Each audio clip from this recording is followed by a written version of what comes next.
ನಮಸ್ತೆ ಸ್ನೇಹಿತರೆ, ತಡ ಮಾಡೋದು ಬೇಡ, ಡೈರೆಕ್ಟ್ ಆಗಿ ಸ್ಟೋರಿ ಒಳಗೆ ಹೋಗ್ಬಿಡೋಣ.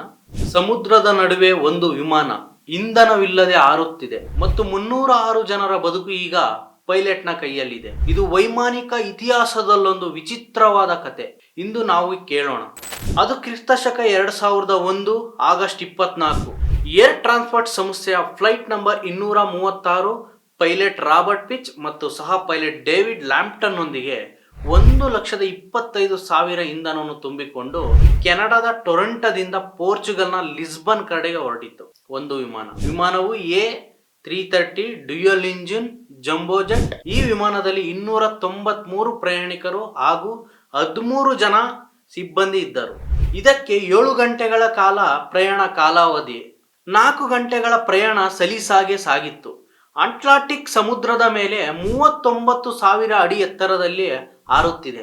ಅಂದರೆ 12 ಕಿಲೋಮೀಟರ್ ಎತ್ತರದಲ್ಲಿ ಈಗ ಆ ವಿಮಾನ ಚಲಿಸುತ್ತಿದೆ. ಎತ್ತ ನೋಡಿದರೂ ಭೂಮಿ ಅನ್ನೋದೇ ಕಾಣದ ಪ್ರದೇಶ, ಸುತ್ತಲೂ ನೀರು. ಇದೇ ಸಮಯದಲ್ಲಿ ವಿಮಾನದ ಇಂಧನದ ಲೀಕೇಜ್ ಸ್ಟಾರ್ಟ್ ಆಗುತ್ತೆ. ವಿಮಾನದ 2 ರೆಕ್ಕೆಯ ತುಂಬ ಇಂಧನದಲ್ಲಿ ಬಲಭಾಗದ ರೆಕ್ಕೆಯಲ್ಲಿ ಪೂರ್ತಿಯಾಗಿ ಇಂಧನ ಲೀಕೇಜ್ ಆಗುತ್ತೆ. ಆದರೆ ಹಾರಾಟದ ಮಧ್ಯದಲ್ಲಿ ಪೈಲಟ್ಗಳಿಗೆ ಒಂದು ಎಚ್ಚರಿಕೆ ಸಂದೇಶ ಬರುತ್ತೆ. ಆದರೆ ಪೈಲಟ್ ಇದು ಎಲ್ಲೋ ಟೆಕ್ನಿಕಲ್ ಎರರ್ ಇರಬೇಕು ಅಂದ್ಕೊಳ್ತಾರೆ. ಆದರೆ ಇಂಜಿನ್ ನಲ್ಲಿ ಇಂಧನ ಲೀಕ್ ಆಗುತ್ತಿತ್ತು, ಅದು ಅವರಿಗೆ ಗೊತ್ತೇ ಆಗಿರಲ್ಲ. ಇಂಥ ಸಮಯದಲ್ಲಿ ವಿಮಾನವನ್ನು ಎಮರ್ಜೆನ್ಸಿ ಲ್ಯಾಂಡಿಂಗ್ ಮಾಡ್ತಾರೆ. ಆದರೆ ಸುತ್ತಲೂ ಸಮುದ್ರ. ಈ ವಿಮಾನಕ್ಕೆ ಹತ್ತಿರವಿರುವ ವಿಮಾನ ನಿಲ್ದಾಣ 120 ಕಿಲೋಮೀಟರ್ ದೂರದಲ್ಲಿದೆ. ವಿಮಾನದ ನಿಲ್ದಾಣವನ್ನು ಸೇರಬೇಕು ಅಂದರೆ 30 ನಿಮಿಷಗಳ ಸಮಯವಾದರೂ ಬೇಕಾಗುತ್ತದೆ. ಆದರೆ ಅಷ್ಟು ಸಮಯ ಪೈಲಟ್ ಹತ್ರ ಇಲ್ಲ. ಎಲ್ಲಾ ಇಂಧನವೂ ಸೋರಿಕೆ ಆದ್ದರಿಂದ 2 ಇಂಜಿನ್ ಕೂಡ ಕೆಟ್ಟು ಹೋಗುತ್ತವೆ. ವಿಮಾನದ ಎಲೆಕ್ಟ್ರಿಸಿಟಿ ಕೆಟ್ಟು ಹೋಗುತ್ತದೆ. ಆ ಸಮಯದಲ್ಲಿ ಪೈಲಟ್ಗೆ 2 ದಾರಿ ಇರ್ತವೆ.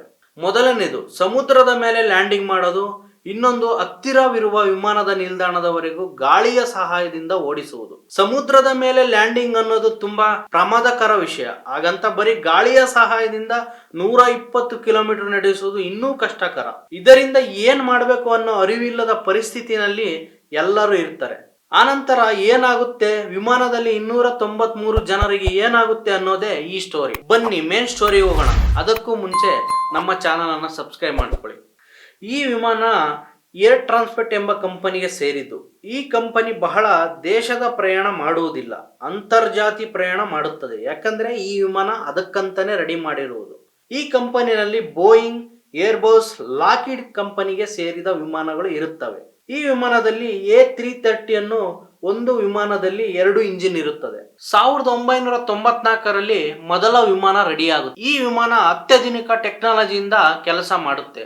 ಅಂದರೆ ವಿಮಾನವನ್ನು ಜಾಸ್ತಿ ಕಂಪ್ಯೂಟರ್ ಮತ್ತು ವೈರ್ ಕಂಟ್ರೋಲ್ ಮಾಡುತ್ತವೆ. ಇದು ಹೆಚ್ಚಾಗಿ ಆಟೋ ಪೈಲಟ್ ಆಗಿ ರನ್ ಆಗುತ್ತದೆ. ಈ ಏರ್ಬಸ್ 330 ವಿಮಾನದಲ್ಲಿ ಒಂದು ವಿಮಾನ ಕೆನಡಾ ದೇಶದ ಟೊರಂಟೋದಿಂದ ಪೋರ್ಚುಗಲ್ನ ಲಿಸ್ಬನ್ ಕಡೆಗೆ ಹೋಗುವುದಕ್ಕೆ ರೆಡಿ ಆಗುತ್ತೆ. ಈ ಪ್ರಯಾಣ ಆಗಸ್ಟ್ 23 ರಾತ್ರಿ ಆಗಸ್ಟ್ 24 ಬೆಳಗಿನ ಜಾವದವರೆಗೂ ನಡೆಯುತ್ತದೆ. ಈ ಪ್ರಯಾಣದ ವಾರದ ಮುಂದೆ ವಿಮಾನವನ್ನು ಮೇಂಟೈನ್ ವರ್ಕ್ಗೆ ತೆಗೆದುಕೊಂಡು ಹೋಗಿರ್ತಾರೆ. ಈ ವಿಮಾನವನ್ನು ಪರಿಶೀಲನೆ ಮಾಡಿ ಇಂಜಿನ್ಗೆ ಸಂಬಂಧಪಟ್ಟ ಕೆಲವು ಮೆಟೀರಿಯಲ್ ನ ಚೇಂಜ್ ಮಾಡಿರ್ತಾರೆ. ವಿಮಾನಕ್ಕೆ ಬೇಕಾದ ಎಲ್ಲಾ ಚೆಕಪ್ ಕೂಡ ಕಂಪ್ಲೀಟ್ ಆಗುತ್ತೆ. ಈ ಸರ್ವಿಸ್ ನಲ್ಲಿ ಎಲ್ಲವೂ ಚೆನ್ನಾಗೇ ಇತ್ತು. ಸರಿಯಾಗಿ ಸರ್ವಿಸ್ ಆದ ವಾರದ ನಂತರ ಆಗಸ್ಟ್ 23ನೇ ತಾರೀಕಿನಂದು ಟೊರಂಟೋ ಏರ್ಪೋರ್ಟ್ ನಿಂದ ವಿಮಾನ ಸ್ಟಾರ್ಟ್ ಆಗುತ್ತೆ. ವಿಮಾನದ ಪೈಲಟ್ ಆಗಿ 47 ವರ್ಷದ ರಾಬರ್ಟ್ ಪಿಚ್ ಅನ್ನು ಸೆಲೆಕ್ಟ್ ಮಾಡ್ತಾರೆ. ಇವರಿಗೆ 18,888 ಗಂಟೆಗಳ ಕಾಲ ವಿಮಾನವನ್ನು ನಡೆಸಿದ ಅನುಭವ ಇವರಿಗಿರುತ್ತೆ. ಇವರ ಜೊತೆಗೆ 2ನೇ ಪೈಲಟ್ ಆಗಿ 28 ವರ್ಷದ ಗ್ರೀಕ್ ಡಜ್ ನ ಸೆಲೆಕ್ಟ್ ಮಾಡ್ತಾರೆ. ಇವರಿಗೆ ವಿಮಾನ ನಡೆಸುವುದರಲ್ಲಿ 4,700 ಗಂಟೆಗಳ ಕಾಲ ನಡೆಸಿದ ಅನುಭವ ಇವರಿಗೆ ಇರುತ್ತೆ. ಈ ವಿಮಾನದಲ್ಲಿ 12 ಮಂದಿ ಸಿಬ್ಬಂದಿ ಇದ್ದಾರೆ. ಹಾಗೆ 293 ಜನ ಪ್ರಯಾಣಿಕರಿದ್ದಾರೆ. ಪೈಲಟ್, ಕ್ರೂ ಮತ್ತೆ ಪ್ರಯಾಣಿಕರು ಸೇರಿ 306 ಜನ ವಿಮಾನದಲ್ಲಿ ಇದ್ದಾರೆ. ಕೆನಡಾ ದೇಶದ ಟೊರಂಟೋದಿಂದ ಪ್ರಯಾಣ ಮೊದಲಾಗುತ್ತೆ. ಪ್ರಯಾಣದ ಮೊದಲ 4 ಗಂಟೆಯವರೆಗೆ ಎಲ್ಲವೂ ಚೆನ್ನಾಗೇ ಇರುತ್ತೆ. 4 ಗಂಟೆಯವರೆಗೂ ಪ್ರಶಾಂತವಾಗಿ ಪ್ರಯಾಣ ಸಾಗುತ್ತೆ. 4 ಗಂಟೆಯ ನಂತರ ವಿಮಾನ ಅಟ್ಲಾಂಟಿಕ್ ಸಮುದ್ರದ ಮಧ್ಯದಲ್ಲಿ 39,000 ಅಡಿ ಅಂದ್ರೆ 12 ಕಿಲೋಮೀಟರ್ ಎತ್ತರದಲ್ಲಿ ಸಾಗುತ್ತಿರುತ್ತೆ. ಇದೇ ಸಮಯದಲ್ಲಿ ಪ್ರಯಾಣಿಕರಿಗೆ ಜರುಗಿದ 4 ಗಂಟೆಯ ನಂತರ ಕಂಪ್ಯೂಟರ್ ಸ್ಕ್ರೀನ್ ಅಲ್ಲಿ ಯಾರು ಊಹೆ ಮಾಡದ ಮೆಸೇಜ್ ಒಂದು ಕಾಣುತ್ತೆ. ವಿಮಾನದಲ್ಲಿನ ಕಂಪ್ಯೂಟರ್ ಸಿಸ್ಟಮ್ ಪೈಲಟ್ಗೆ ವಾರ್ತೆಯನ್ನು ಕಳಿಸಿರುತ್ತೆ. ಈ ವಾರ್ತೆ ಇಂಜಿನ್ ಆಯಿಲ್ ಸಿಸ್ಟಮ್ ಬಗ್ಗೆ, ಇಂಜಿನ್ ಆಯಿಲ್ ಸಿಸ್ಟಮ್ ನಲ್ಲಿ ಎರರ್ ಬಗ್ಗೆ ಮೆಸೇಜ್ ನಲ್ಲಿ ಇರುತ್ತೆ. ಬೇಗನೆ ಪೈಲಟ್ ಈ ವಾರ್ನಿಂಗ್ ನಲ್ಲಿ ಏನಿದೆ ಎಂದು ಅಬ್ಸರ್ವ್ ಮಾಡೋದಕ್ಕೆ ಶುರು ಮಾಡ್ತಾರೆ.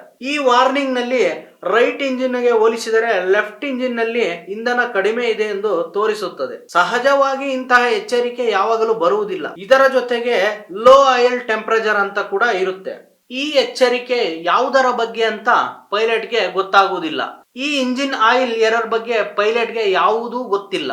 ಈ ವಿಮಾನದಲ್ಲಿ ಮ್ಯಾನ್ಯುಯಲ್ ಎರರ್ ಬಗ್ಗೆ ಏನಾದರೂ ಗೊತ್ತಾಗುತ್ತದೆ ಎಂದು ಹುಡುಕುವುದಕ್ಕೆ ಸ್ಟಾರ್ಟ್ ಮಾಡ್ತಾರೆ. ಆದರೆ ಎಲ್ಲೂ ಇದರ ಸಮಾಚಾರ ಸಿಗುವುದಿಲ್ಲ. ಈ ತರ ಇಂಜಿನ್ ಆಯಿಲ್ ಎರರ್ ತುಂಬಾ ಕಡಿಮೆ ಕಂಡು ಬರುವುದು. ಆದ್ದರಿಂದ ಪೈಲಟ್ಗೆ ಇದರ ಬಗ್ಗೆ ಅರಿವು ಇರುವುದಿಲ್ಲ. ಸಹಜವಾಗಿ ಇಂಜಿನ್ ಆಯಿಲ್ ಕ್ವಾಲಿಟಿ ಮತ್ತೆ ಟೆಂಪರೇಚರ್ ಸಮಸ್ಯೆ ಕಡಿಮೆಯಾಗಿ ಕಂಡು ಬರುತ್ತದೆ. ಆದರೆ ಈ ವಿಮಾನದಲ್ಲಿ ಎರಡೂ ಸಮಸ್ಯೆಗಳು ಜೊತೆಯಲ್ಲಿ ಬಂದಿವೆ.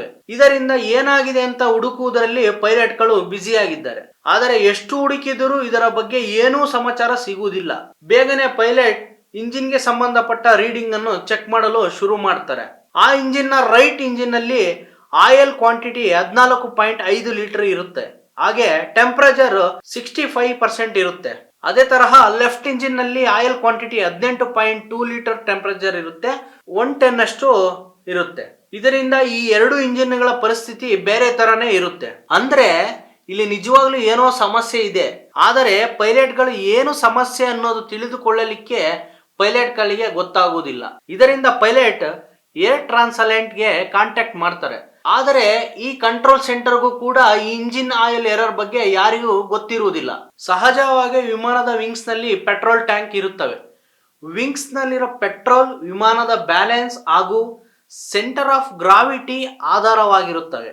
ಈ ವಿಂಗ್ ನ ಒಂದರಲ್ಲಿ ಪೆಟ್ರೋಲ್ ಕಡಿಮೆ ಆದರೆ ವಿಮಾನದ ಬ್ಯಾಲೆನ್ಸ್ ಮಿಸ್ ಆಗುತ್ತೆ. ಈ ವಿಮಾನದಲ್ಲಿ ರೈಟ್ ಇಂಜಿನ್ ನಲ್ಲಿ ಇರುವ ಪೆಟ್ರೋಲ್ ಬೇಗನೆ ಲೀಕೇಜ್ ಆಗುತ್ತೆ. ಆದರೆ ಈ ವಿಷಯವನ್ನು ಪೈಲಟ್ ಗಳಿಗೆ ಹುಡುಕುವುದಕ್ಕೆ ಆಗುವುದಿಲ್ಲ.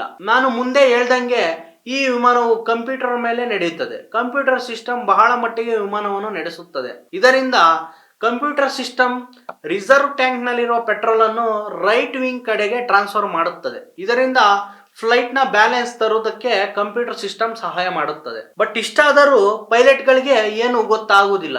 ಈ ಪೆಟ್ರೋಲ್ ಟ್ರಾನ್ಸ್ಫರ್ ಆಗಬೇಕಾದಾಗ ಪೈಲಟ್ ನ ಸಿಸ್ಟಮ್ ಗೆ ಗ್ರೀನ್ ಮೆಸೇಜ್ ಬರುತ್ತೆ. ರಿಸರ್ವ್ ಟ್ಯಾಂಕ್ ಸಿಸ್ಟಮ್ ನಿಂದ ರೈಟ್ ವಿಂಗ್ ಕಡೆಗೆ ಟ್ರಾನ್ಸ್ಫರ್ ಮಾಡುವುದಾಗಿ ಒಂದು ಸಮಾಚಾರವನ್ನು ಪೈಲಟ್ ಗಳಿಗೆ ತಿಳಿಸುತ್ತದೆ. ಸಹಜವಾಗಿ ಈ ವಿಮಾನದಲ್ಲಿ ಇರುವ ರಿಸರ್ವ್ ಟ್ಯಾಂಕ್ ಫ್ಯೂಲ್ ಬಳಸುವುದಿಲ್ಲ. ಕೇವಲ ಪ್ರಮಾದಕರ ಸಮಯದಲ್ಲಿ ಮಾತ್ರ ಈ ರಿಸರ್ವ್ ಟ್ಯಾಂಕ್ ಫ್ಯೂಲ್ ಅನ್ನು ಬಳಸ್ತಾರೆ. ಬಟ್ ಈ ಮೆಸೇಜ್ ಅನ್ನು ಪೈಲಟ್ ಗಳು ಅಷ್ಟಾಗಿ ತಲೆ ಕೆಡಿಸಿಕೊಳ್ಳುವುದಿಲ್ಲ. ಮುಂದೇನೆ ಬಂದರೂ ಎರರ್ ಬಗ್ಗೆ ಹುಡುಕುವುದರಲ್ಲಿ ಬ್ಯುಸಿ ಆಗಿರ್ತಾರೆ. ಆಗಸ್ಟ್ 24 ಬೆಳಗಿನ ಜಾವ 4 ಗಂಟೆಗೆ ಸರಿಯಾಗಿ ರಿಸರ್ವ್ ಟ್ಯಾಂಕ್ ಕೂಡ ಖಾಲಿಯಾಗುತ್ತೆ. Reserve tank left fuel wing ನಿಂದ ರೈಟ್ ವಿಂಗ್ ಕಡೆಗೆ ಟ್ರಾನ್ಸ್ಫರ್ ಆಗುತ್ತೆ. ಇದರಿಂದ ವಿಮಾನದ ಬ್ಯಾಲೆನ್ಸ್ ಮಾಡಲು ಕಂಪ್ಯೂಟರ್ ಸಿಸ್ಟಮ್ ಫೇಲ್ ಆಗುತ್ತೆ. ಇದರಿಂದ ಬೇಗನೆ ಇನ್ನೊಂದು ಮೆಸೇಜ್ ಅನ್ನು ಕಂಪ್ಯೂಟರ್ ಸಿಸ್ಟಮ್ ಕಳಿಸುತ್ತೆ. ರಿಸರ್ವ್ ಟ್ಯಾಂಕ್ ಖಾಲಿಯಾಗಿದೆ ಎಂದು ಪೈಲಟ್ ಗಳಿಗೆ ಮೆಸೇಜ್ ಬರುತ್ತೆ. ಒಂದೇ ಸಾರಿಗೆ ಈ ಮೆಸೇಜ್ ಅನ್ನು ನೋಡಿದ ಪೈಲಟ್ ಗಳಿಗೆ ಶಾಕ್ ಆಗುತ್ತೆ. ಇದು ಆದ ನಂತರ 3 ನಿಮಿಷದಲ್ಲಿ ರೈಟ್ ವಿಂಗ್ ನಲ್ಲಿರುವ ಫ್ಯೂಲ್ ಕೂಡ ಖಾಲಿಯಾಗತೊಡಗುತ್ತೆ. ಆದ್ದರಿಂದ ಫ್ಲೈಟ್ ಮತ್ತೆ ಬ್ಯಾಲೆನ್ಸ್ ಮಿಸ್ ಆಗತೊಡಗುತ್ತೆ. ಬೇಗನೆ ಕಂಪ್ಯೂಟರ್ ಸಿಸ್ಟಮ್ ಫ್ಲೈಟ್ ಇಂಬ್ಯಾಲೆನ್ಸ್ ಅಂತ ಮೆಸೇಜ್ ಕಳಿಸುತ್ತೆ. ಇದರಿಂದ ಬೇಗನೆ ಪೈಲಟ್ ಗಳು ಫ್ಯೂಲ್ ರೀಡಿಂಗ್ ಚೆಕ್ ಮಾಡೋದಕ್ಕೆ ಶುರು ಮಾಡ್ತಾರೆ. ಆದರೆ ರೈಟ್ ಸೈಡ್ ವಿಂಗ್ ನಲ್ಲಿರುವ ಫ್ಯೂಲ್ ಕಡಿಮೆ ಆಗಿರೋದಾಗಿ ಪೈಲಟ್ ಗೆ ಸಮಾಚಾರ ಗೊತ್ತಾಗುತ್ತೆ. ಮತ್ತೆ ಫ್ಲೈಟ್ ನ ಬ್ಯಾಲೆನ್ಸ್ ಮಿಸ್ ಆಗುತ್ತೆ. ಇಂತಹ ಅತ್ಯವಸರ ಸಮಯದಲ್ಲಿ ಏನ್ ಮಾಡಬೇಕು ಅನ್ನುವಾಗ ಕ್ರಾಸ್ ಫೀಡ್ ವ್ಯಾಲ್ಯೂ ಓಪನ್ ಮಾಡ್ತಾರೆ. ಇದರಿಂದ ರೈಟ್ ವಿಂಗ್ ಫ್ಯೂಲ್ ಟ್ಯಾಂಕ್ ನಿಂದ left wing fuel tank connection ಸಿಗುತ್ತೆ. ಫ್ಯೂಲ್ ಟ್ಯಾಂಕ್ ಟ್ರಾನ್ಸ್ಫರ್ ಆಗಿ ವಿಮಾನ ಬ್ಯಾಲೆನ್ಸ್ ಸಿಗುತ್ತದೆ. ಇಷ್ಟಾದ್ಮೇಲೂ ಇಲ್ಲಿಯವರೆಗೂ ರೈಟ್ ವಿಂಗ್ ಫ್ಯೂಲ್ ಮಾತ್ರ ಖಾಲಿ ಆಗ್ತಾ ಇತ್ತು. ಇವಾಗ ರೈಟ್ ಮತ್ತು ಲೆಫ್ಟ್ ವಿಂಗ್ ನ ಸೇರಿ ರೈಟ್ ವಿಂಗ್ ನಲ್ಲಿ ಲೀಕೇಜ್ ಆಗುತ್ತಾ ಇದೆ. ಆ ಸಮಯದಲ್ಲಿ ಗಂಟೆಗೆ 13 ಟನ್ ಅಷ್ಟು ಲೀಕೇಜ್ ಆಗತೊಡಗುತ್ತೆ. ಈ ಸಮಯದಲ್ಲಿ ಕೂಡ ಪೈಲಟ್ ಗಳು ಕಂಪ್ಯೂಟರ್ ಸಿಸ್ಟಮ್ ನಲ್ಲಿ ಎರರ್ ಬಂದಿರೋದ್ರಿಂದ ಈ ತರ ತೋರಿಸ್ತಿದೆ ಅಂದ್ಕೊಳ್ತಾರೆ. ಹಂಗೆ ಫ್ಯೂಲ್ ಲೀಕೇಜ್ ಆಗುವುದಕ್ಕೆ ಸಾಧ್ಯನೇ ಇಲ್ಲ ಅಂತ ಇಬ್ಬರು ಪೈಲಟ್ ಗಳು ಅಂದ್ಕೊಳ್ತಾರೆ. ಯಾಕಂದ್ರೆ ವಿಮಾನ ಯಾವುದಕ್ಕೂ ಗುದ್ದಿಲ್ಲ, ಅದೇ ತರಹ ಶಬ್ದ ಕೂಡ ಕೇಳಿ ಬಂದಿಲ್ಲ. ಇಷ್ಟು ದಾರುಣವಾಗಿ ಫ್ಯೂಲ್ ಲೀಕೇಜ್ ಆಗೋದಕ್ಕೆ ಸಾಧ್ಯವಿಲ್ಲ ಅಂತ ಪೈಲಟ್ಗಳು ಮಾತನಾಡ್ಕೊಳ್ತಾರೆ. ಇದರ ಜೊತೆಗೆ ಏರ್ ಕಂಟ್ರೋಲ್ ಸಿಬ್ಬಂದಿ ಕೂಡ ಫ್ಯೂಲ್ ಲೀಕೇಜ್ ಆಗೋದಕ್ಕೆ ಚಾನ್ಸೇ ಇಲ್ಲ ಅಂತ ಹೇಳ್ತಾರೆ. ಕೇವಲ ಕಂಪ್ಯೂಟರ್ ಸಿಸ್ಟಮ್ ಪ್ರಾಬ್ಲಮ್ ಅಂತ ಪೈಲಟ್ಗಳು ತಪ್ಪು ನಿರ್ಧಾರ ಮಾಡಿರ್ತಾರೆ. ಫ್ಯೂಲ್ ಸಿಸ್ಟಮ್ ಮತ್ತೆ ನೋಡಿದಾಗ ಭಾರಿಯಾಗಿ ಫ್ಯೂಲ್ ಕಡಿಮೆ ಆಗುತ್ತಿರುವುದಾಗಿ ಬೆಳಕಿಗೆ ಬರುತ್ತೆ. ಫ್ಯೂಲ್ ಲೀಕೇಜ್ ಆಗುವುದಕ್ಕೆ ಸಾಧ್ಯವಿಲ್ಲ ಅಂದುಕೊಂಡಿದ್ದ ಪೈಲಟ್ ಗಳಿಗೆ ಎಲ್ಲೋ ಸಣ್ಣ ಅನುಮಾನ ಶುರುವಾಗುತ್ತೆ. ಬೇಗನೆ ವಿಂಡೋನಿಂದ ಏನಾದರೂ ಲೀಕೇಜ್ ಆಗುತ್ತಿದೆ ನೋಡಿ ಎಂದು ಸಿಬ್ಬಂದಿಗೆ ಹೇಳ್ತಾರೆ. ಅವಾಗಿನ್ನು ಬೆಳಗಿನ ಜಾವ ಆಗಿಲ್ಲ, ಕ್ಯಾಬ್ ನಲ್ಲೂ ಕೂಡ ಲೈಟ್ ಇಲ್ಲ, ಆದ್ದರಿಂದ ಹೊರಗಡೆ ಏನು ಕಾಣ್ತಾ ಇಲ್ಲ. ಈಗ ಸರಿಯಾಗಿ ಸಮಯ 4:45. ಕಂಪ್ಯೂಟರ್ ಸಿಸ್ಟಮ್ ತೋರಿದ ಪ್ರಕಾರ ಫ್ಲೈಟ್ ನಲ್ಲಿರುವ ಫ್ಯೂಲ್ ತಲುಪುವ ಜಾಗಕ್ಕೆ ತಲುಪಲು ಆಗುವುದಿಲ್ಲ. ಇದರಿಂದ ಪೈಲಟ್ ಗಳಿಗೆ ಅನುಮಾನ ಇನ್ನಷ್ಟು ಹೆಚ್ಚಾಗುತ್ತದೆ. ಲಿಸ್ಬನ್ ವರೆಗೆ ಹೋಗಲಿಕ್ಕೆ ಇದರಿಂದ ಸಾಧ್ಯವಾಗುವುದಿಲ್ಲ ಅಂತ ತಿಳ್ಕೊಳ್ತಾರೆ. ಇದರಿಂದ ಇಬ್ಬರು ಪೈಲಟ್ಗಳು ಲೇಜಸ್ ನ ಏರ್ ಬೇಸ್ ಗೆ ಲ್ಯಾಂಡ್ ಮಾಡಬೇಕು ಅಂತ ಪೈಲಟ್ಗಳು ನಿರ್ಧಾರ ಮಾಡ್ತಾರೆ. ಲೇಜಸ್ ಏರ್ ಬೇಸ್ ಸ್ಯಾಂಟಿ ಮೇರಿ ಐಲ್ಯಾಂಡ್ ನಲ್ಲಿ ಇದೆ. ಈ ಐಲ್ಯಾಂಡ್ ಅಟ್ಲಾಂಟಿಕ್ ಸಮುದ್ರದಲ್ಲಿ ಇದೆ. ಇದು ಕೂಡ ಪೋರ್ಚುಗಲ್ ದೇಶಕ್ಕೆ ಸೇರಿದೆ. ಕಾಕಾಬಿಟ್ ನ ಪೈಲಟ್ಗಳು ನೇರವಾಗಿ ಲೇಜಸ್ ಏರ್ ಬೇಸ್ ಕಡೆಗೆ ನಡೆಸುವುದಕ್ಕೆ ಶುರು ಮಾಡ್ತಾರೆ. ಈಗ ಸರಿಯಾಗಿ ಸಮಯ 5:13. ರೈಟ್ ಟ್ಯಾಂಕ್ ನಲ್ಲಿರುವ ಫ್ಯೂಲ್ ಎಲ್ಲ ಖಾಲಿ ಆಗ್ತಾ ಬರುತ್ತೆ. ಇದರಿಂದ ಆ ಸಮಯದಲ್ಲಿ ರೈಟ್ ಇಂಜಿನ್ ಕೆಲಸ ಮಾಡುವುದು ನಿಲ್ಲಿಸುತ್ತದೆ. ಲೆಫ್ಟ್ ಟ್ಯಾಂಕ್ ನಲ್ಲಿರುವ ಫ್ಯೂಲ್ ಸ್ವಲ್ಪ ಸಮಯದವರೆಗೆ ಕೆಲಸ ಮಾಡುತ್ತೆ. ಒಂದು ಇಂಜಿನ್ ಫೇಲ್ ಆದ ಕಾರಣ ಫ್ಲೈಟ್ ನಿಧಾನವಾಗಿ ಕೆಳಗಡೆ ಬರುವುದಕ್ಕೆ ಶುರು ಮಾಡುತ್ತೆ. ಸರಿಯಾಗಿ 5:20 ಎರಡೂ ಇಂಜಿನ್ ಕೆಲಸ ಮಾಡುವುದು ನಿಲ್ಲಿಸುತ್ತದೆ. ಹಾಗೆ ಇಂಜಿನ್ ನಲ್ಲಿ ಬೆಂಕಿ ಕಾಣಿಸಿಕೊಳ್ಳುತ್ತದೆ. ಆ ಸಮಯದಲ್ಲಿ ವಿಮಾನದ ಎತ್ತರ 34,000 ಫೀಟ್ ಕೆಳಗೆ ಬರುತ್ತದೆ. ಸರಿಯಾಗಿ ಅದೇ ಸಮಯಕ್ಕೆ ಲೇಜಸ್ ಏರ್ ಬೇಸ್ಗೆ 121 ಕಿಲೋಮೀಟರ್ ದೂರದಲ್ಲಿದೆ. ಇಂಜಿನ್ ರನ್ ಆಗುವುದರಿಂದ ವಿಮಾನಕ್ಕೆ ಎಲೆಕ್ಟ್ರಿಸಿಟಿ ಸಪ್ಲೈ ಆಗುತ್ತೆ. ಇದರಿಂದ ಎರಡು ಇಂಜಿನ್ ಕೆಟ್ಟು ಹೋದ್ದರಿಂದ ಎಲೆಕ್ಟ್ರಿಕ್ ಸಪ್ಲೈ ಫುಲ್ ಆಗಿ ಆಫ್ ಆಗಿರುತ್ತೆ.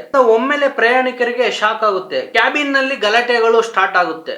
ಬದುಕಿ ಬರುವುದಕ್ಕೆ ಸಾಧ್ಯವೇ ಇಲ್ಲ ಎಂಬುದು ಎಲ್ಲರಿಗೂ ಯೋಚನೆ ಶುರುವಾಗುತ್ತೆ. ಫ್ಲೈಟ್ ನಲ್ಲಿರುವ ಬ್ಯಾಟರಿಯಿಂದ ಕಾಕ್ಪಿಟ್ ಆನ್ ಮಾಡ್ತಾರೆ. ಮತ್ತೆ ಫ್ಲೈಟ್ ಎಲೆಕ್ಟ್ರಿಸಿಟಿ ಸಪ್ಲೈ ಆಗುತ್ತೆ. ಇದರಿಂದ ಸ್ವಲ್ಪ ಸಿಸ್ಟಮ್ ಮಾತ್ರ ಕೆಲಸ ಮಾಡುತ್ತೆ. ಆಲ್ಮೋಸ್ಟ್ ಎಲ್ಲಾ ಸಿಸ್ಟಮ್ ಹಾಳಾಗಿರುತ್ತೆ. ಇದರಿಂದ ಫ್ಯೂಲ್ ಲೀಕೇಜ್ ಹಾಗೂ ಇಂಜಿನ್ ಫೇಲ್ ಆಗಿದೆ. ಹಾಗೆ ಎಲೆಕ್ಟ್ರಿಸಿಟಿ ಸಪ್ಲೈ ಬೇರೆ ಕಟ್ ಆಗಿದೆ. ವಿಮಾನ ಅಟ್ಲಾಂಟಿಕ್ ಸಮುದ್ರದ ಮೇಲೆ ಇದೆ. ಇಲ್ಲಿಂದ ಪೈಲಟ್ ಗೆ ಇರೋ ದಾರಿ ಒಂದೇ, ಗ್ಲೈಡಿಂಗ್ ಮಾಡುವುದು. ಅಂದರೆ ಗಾಳಿಯ ಸಹಾಯದಿಂದ ಲೇಜಸ್ ಏರ್ ಬಸ್ ವರೆಗೂ ರನ್ ಮಾಡುವುದು. ಸಾಧಾರಣವಾಗಿ ಇಂಜಿನ್ ಫೇಲ್ ಆದಾಗ ಪೈಲಟ್ ಗಳು ಗ್ಲೈಡ್ ಯೂಸ್ ಮಾಡ್ತಾರೆ. ವಿಮಾನದಲ್ಲಿನ ರೆಕ್ಕೆಗಳು ವಿಮಾನವು ಕೆಳಗಡೆ ಬೇಗ ಬೀಳದೆ ಕಾಪಾಡುತ್ತವೆ. ಆದರೆ ಆ ಸಮಯದಲ್ಲಿ 121 ಕಿಲೋಮೀಟರ್ ಗ್ಲೈಡಿಂಗ್ ಮಾಡಬೇಕಂದ್ರೆ ತುಂಬಾ ಕಷ್ಟ. ಆ ಸಮಯದಲ್ಲಿ ಅದೃಷ್ಟ ಪೈಲಟ್ ಕಡೆಗೆ ಸಾಗಿತ್ತು. ವಿಮಾನ ಬೇಗ ಕೆಳಗಡೆ ಬರಲಿಲ್ಲ. ಕೇವಲ ನಿಮಿಷಕ್ಕೆ 1000 ಫೀಟ್ ಕೆಳಗಡೆ ಬರ್ತಾ ಇರುತ್ತೆ. ವಿಮಾನದಲ್ಲಿ ಇಂಜಿನ್ ಕೆಲಸ ಮಾಡಲಿಲ್ಲ ಅಂದ್ರೂ ವಿಮಾನ ಗಂಟೆಗೆ 300 ಕಿಲೋಮೀಟರ್ ಗ್ಲೈಡಿಂಗ್ ಮಾಡುತ್ತಾ ಬರ್ತಾ ಇರುತ್ತೆ. ಈಗ 30,000 ಅಡಿ ಎತ್ತರದಲ್ಲಿದ್ದಾಗ ಲೇಜಸ್ ಏರ್ ಬಸ್ ನ ಲೈಟಿಂಗ್ ಕಾಣುತ್ತೆ. ಹಾಗಾಗಿ ಪೈಲಟ್ ಗಳಿಗೆ ಮತ್ತಷ್ಟು ನಂಬಿಕೆ ಬರುತ್ತೆ. ಹಾಗೆ 19 ನಿಮಿಷ ಗ್ಲೈಡಿಂಗ್ ಮಾಡಿಕೊಂಡು ಕೊನೆಗೆ ಲೇಜಸ್ ಏರ್ ಬೇಸ್ ಹತ್ತಿರಕ್ಕೆ ಸೇರುತ್ತದೆ. ಪೈಲಟ್ ಏರ್ ಟ್ರಾಫಿಕ್ ಕಂಟ್ರೋಲರ್ ಜೊತೆಗೆ ಅವಾಗ ಕಾಂಟ್ಯಾಕ್ಟ್ ಮಾಡ್ತಾ ಇರ್ತಾರೆ. ವಿಮಾನ ಏರ್ ಬೇಸ್ಗೆ 80 ಕಿಲೋಮೀಟರ್ ದೂರದಲ್ಲಿದ್ದಾಗ ವಿಮಾನ 13,000 ಅಡಿ ಎತ್ತರದಲ್ಲಿ ಇರುತ್ತದೆ. ಪೈಲಟ್ ವಿಮಾನದ ವೇಗವನ್ನು ಕಡಿಮೆ ಮಾಡಲು ಬೇಗನೆ ವಿಮಾನವನ್ನು 360 ಡಿಗ್ರಿ ರೊಟೇಟ್ ಮಾಡ್ತಾರೆ. ಇದರಿಂದ ವಿಮಾನದ ಎತ್ತರ ತುಂಬಾವರೆಗೂ ಕಡಿಮೆ ಆಗ್ತಾ ಬರುತ್ತೆ. ವಿಮಾನ ಏರ್ ಬೇಸ್ ಹತ್ತಿರವಾದಂತೆ ಪ್ರಯಾಣಿಕರ ಪ್ರಾರ್ಥನೆ ಹೆಚ್ಚಾಗುತ್ತದೆ. ವಿಮಾನದ ವೇಗವನ್ನು ಕಡಿಮೆ ಮಾಡಲು ಗಾಳಿಯಲ್ಲಿ ಪೈಲಟ್ ಎಸ್ ಆಕಾರವಾಗಿ ರನ್ ಮಾಡ್ತಾರೆ. ಉಳಿದಿರೋ ಸ್ವಲ್ಪ ಸಿಸ್ಟಮ್ ನಿಂದ ಪೈಲಟ್ ತುಂಬಾ ಸೊಗಸಾಗಿ ವಿಮಾನವನ್ನು ರನ್ವೇ ಕಡೆಗೆ ತೆಗೆದುಕೊಂಡು ಬರ್ತಾರೆ. ಕೊನೆಗೆ 5:45 ವಿಮಾನ ಭೂಮಿಯನ್ನು ಮುಟ್ಟುತ್ತದೆ. ಲೇಜಸ್ ಏರ್ ಬೇಸ್ ರನ್ವೇಗೆ ವಿಮಾನದ ಚಕ್ರವು ಒಡೆಯುತ್ತದೆ.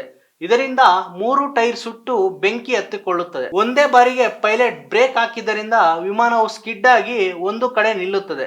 ಲೇಜಸ್ ಏರ್ ಬೇಸ್ ನ ಸಿಬ್ಬಂದಿ ಬೆಂಕಿ ಉರಿಯುವುದನ್ನು ನಿಲ್ಲಿಸುತ್ತಾರೆ. ನಂತರ ವಿಮಾನದ ಸಿಬ್ಬಂದಿ 2 ಬಾಗಿಲನ್ನು ಓಪನ್ ಮಾಡಿ 293 ಪ್ರಯಾಣಿಕರನ್ನು ಇಳಿಸುತ್ತಾರೆ. ಬದುಕಿ ಬರುತ್ತೇವೆ ಅಂತ ಯಾರೊಬ್ಬ ಪ್ರಯಾಣಿಕರು ಅಂದುಕೊಂಡಿರಲಿಲ್ಲ.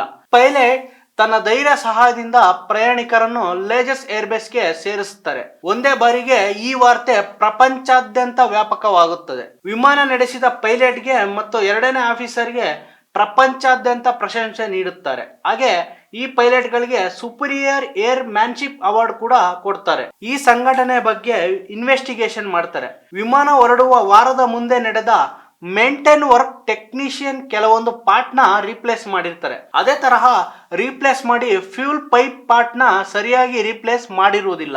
ಇದರಿಂದ ವೈಬ್ರೇಷನ್ ಸ್ಟಾರ್ಟ್ ಆಗಿ ಈ ಪೈಪ್ಗೆ ಸಣ್ಣ ಸಣ್ಣ ಕ್ರಾಕ್ ಆಗುತ್ತವೆ. ಈ ಕ್ರಾಕ್ ಆಗಿ ಪೈಪ್ ಒಡೆದು ಬಿಡುತ್ತೆ. ಇದರಿಂದ ಫ್ಯೂಲ್ ಲೀಕ್ ಆಗಿದೆ ಅಂತ ವಿಚಾರಣೆಯಲ್ಲಿ ನಿರ್ಧಾರವಾಗುತ್ತೆ. ಈ ವಿಶಾಲವಾದ ಅಟ್ಲಾಂಟಿಕ್ ಮಹಾಸಮುದ್ರದಲ್ಲಿ ಫ್ಯೂಲ್ ಟ್ಯಾಂಕ್ ಖಾಲಿಯಾಗಿದ್ದರೂ 2 ಇಂಜಿನ್ಗಳು ಸಹ ಕೆಟ್ಟು ಹೋದರೂ ವಿಮಾನದಲ್ಲಿರುವ ಪ್ರತಿಯೊಬ್ಬರು ಕ್ಷೇಮವಾಗಿ ಬದುಕುಳಿತಾರೆ. ಇದರಿಂದ ವಿಮಾನಯಾನ ಸಂಘಟನೆಯಲ್ಲಿ ಇದು ದೊಡ್ಡ ಸಂಘಟನೆಯಾಗಿ ಉಳಿದುಕೊಳ್ಳುತ್ತದೆ. That's the story. ಮತ್ತಷ್ಟು ಇಂಟ್ರೆಸ್ಟಿಂಗ್ ಸ್ಟೋರಿಗೋಸ್ಕರ ಮರೆಯದೆ ಸಬ್ಸ್ಕ್ರೈಬ್ ಮಾಡಿ. ನಮಸ್ಕಾರ.